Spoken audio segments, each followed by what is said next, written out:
के पीछे पड़ गई है। इंडियन आर्मी की भर्ती 3 साल का करा दोगे तो कोई तैयारी करने जाएगा ग्राउंड में? हमको एंड एवरीवन भाई, आज का न्यूज देखकर जितने भी भाई तैयारी कर रहे हो ना, आधे से अधिक लोग अपना तैयारी छोड़ दोगे। आपका मनोबल नहीं डाउन कर रहा हूँ, ठीक है ना। ये न्यूज देखकर यार मुझे खुद बुरा लग रहा है।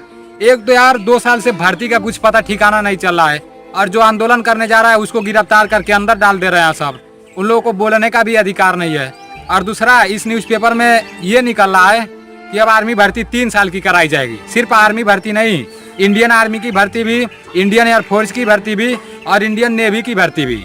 और इसमें पुलिस के बारे में चाहे जितनी भी अर्धसैनिक बल की भर्तियां होती है, चाहे आईटीबीपी हो, चाहे एसएसबी हो, चाहे आसाम राइफल हो, चाहे एसएससी-जीडी हो, बस उन सबको छोड़कर बस इंडियन आर्मी, इंडियन नेवी और इंडियन एयरफोर्स, इन तीनों की भर्तियां 3 साल की करा दी जाएगी। और 3 साल के बाद रिटायर करा दिया जाएगा। रिटायर होने के बाद कहीं प्राइवेट में आपको जॉब मिल जाएगी।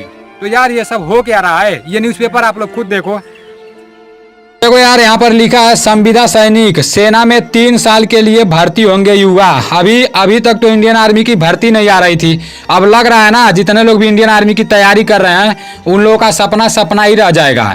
देखो यार, मैं अपने पास से नहीं बता रहा हूँ, आप लोग खुद देखो इसमें क्या क्या लिखा है। इसमें लिखा है कि सेना में भर्ती होने की ख्वाहिश रखने वाले युवाओं के लिए अच्छी खबर है।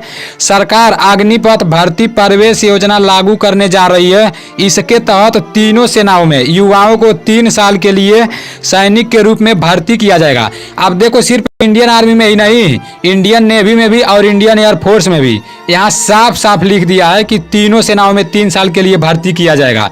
और आगे लिखा है कि अग्निवीर कहा जाएगा, इसे अग्निवीर कहा जाएगा। इससे सशस्त्र बलों की औसत उम्र में कमी आएगी, साथ ही रिटायरमेंट और पेंशन के रूप में सरकार पर बोझ नहीं पड़ेगा। मेन बात तो यही है, सरकार को ऐसा लग रहा है ना कि हम इंडियन आर्मी की भर्ती कराएंगे और इंडियन नेवी की भर्ती कराएंगे या इंडियन एयरफोर्स की भर्ती कराएंगे तो हमारे ऊपर बहुत ज़्यादा बोझ आ जाएगा। और ये बाकी सब भर्तियां हो रही है, उससे सरकार के ऊपर बोझ नहीं आएगा। तो यहाँ लिखा है कि सरकार के ऊपर बोझ नहीं पड़ेगा। और आगे लिखा है कि युवाओं के लिए यह सुनहरा मौका है, घंटा सुनहरा मौका है, ठीक है ना। देखो अभी आगे और कुछ भी लिखा है, मैं बता रहा हूँ। इसलिए क्योंकि सशस्त्र बलों के पास यह विकल्प भी रहेगा कि कुछ अग्निवीरों को अस्थायी सेवा में शामिल कर सकते हैं। थल, वायु और नौसेना ने उच्च अधिकारियों को इसके बारे में प्रस्तुतियां दी हैं। वहीं ये अग्निबार के बाद रिपोर्टमेंट सेक्टर में भी नौकरी कर सकते हैं। जैसे 3 साल करने के बाद ना, जैसे आपको कहीं पर प्राइवेट जॉब में लगा दिया जाएगा, किसी कंपनी में लगा दिया जाएगा, ठीक है ना, वहाँ पर नौकरी कर सकते हैं। और आगे लिखा है यहाँ पर सख्त ट्रेनिंग के बाद कश्मीर और पूर्वोत्तर में तैनात किए जाएंगे। आईटी प्रोफेशनल के लिए भी मौका है। देखो यहाँ लिखा है कि कहाँ होंगे तैनात, क्या करेंगे। जो 3 साल के लिए इंडियन आर्मी में भर्ती होंगे वो कहाँ पर ड्यूटी करेंगे। ये लिखा है कि कड़ी ट्रेनिंग के बाद इन्हें जम्मू कश्मीर और पूर्वोत्तर में तैनात किया जाएगा। आतंकी गतिविधि से निपटने, खुफिया जानकारियां जुटाने व सूचना टेक्नोलॉजी जैसे काम करेंगे, किन्हें मौका दिया जाएगा। तो यार बहुत चालाक है सरकार, तो बहुत चालाक है। 3 साल जब तक शादी विवाह नहीं हुआ रहेगा तब तक जम्मू कश्मीर में भेजेगा। अपने लड़के को तो घर में बैठा कर रखेगा, जिला पंचायत लड़ाएगा, प्रधानी लड़ाएगा, विधायकी लड़ाएगा। नीचे देखो अभी और कुछ लिखा है। ये भी देखो लिखा है कि कोरोना के दौरान नहीं हुई सेना में बहाली।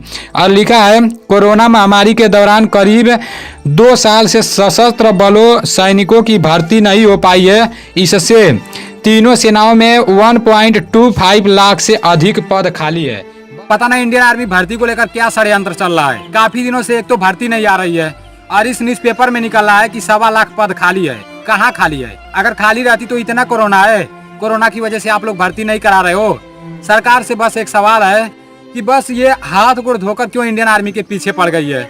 इंडियन आर्मी की भर्ती 3 साल का करा दोगे तो कोई तैयारी करने जाएगा ग्राउंड में? हमको तो नहीं लग रहा है कि कोई ग्राउंड में तैयारी करने जाएगा।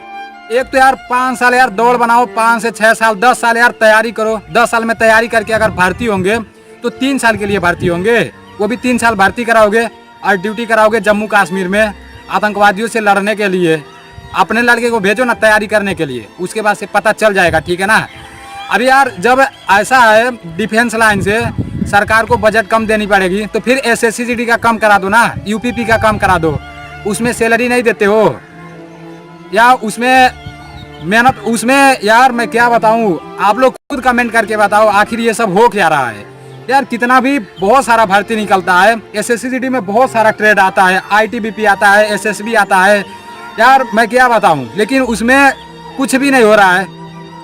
बस इंडियन आर्मी को लेकर 3 साल की कराई जाएगी, एज में छूट नहीं मिलेगा, भर्ती नहीं आएगी। दिमाग यार खराब करके रख दिया सब। अगर ऐसा ही चलता रहा ना तो यार एक तो ग्राउंड पर कोई नहीं आ रहा है, और सब लोग जितने लोग छोटे छोटे लड़के हैं जो इंडियन आर्मी की तैयारी, इतना इंडियन आर्मी से रिलेटेड मतलब उन लोगों के अंदर इतना ज़्यादा देशभक्ति रहता है कि मैं फौज में जाऊंगा। 10 अभी पास नहीं हुए रहते हैं सब, तभी दिमाग में चलने लगता है कि मैं फौज में जाऊंगा, मैं फौज में जाऊंगा, इंडियन आर्मी की तैयारी करूंगा, दौड़ने जाऊंगा। और अगर ऐसा करोगे ना तो कोई नहीं सोचेगा, ठीक है ना। बचपन से ही दूसरा सपना हो जाएगा। फिर जो कुर्सी पर बैठकर बोल रहे हो कि 3 साल का भर्ती कराया जाएगा, तुम जाना तैयारी करने, तुम जाना ग्राउंड में दौड़ने, ठीक है ना, और जाकर देश सेवा करना तुम, नहीं तो अपने लड़के को भेजना। दिमाग खराब करके रख दिया सब यार। और बोलो तो यार गिरफ्तार करो, अंदर जाओ जेल में। देखो वहाँ दिल्ली में सब लोग को अंदर ले जा रहे हैं सब।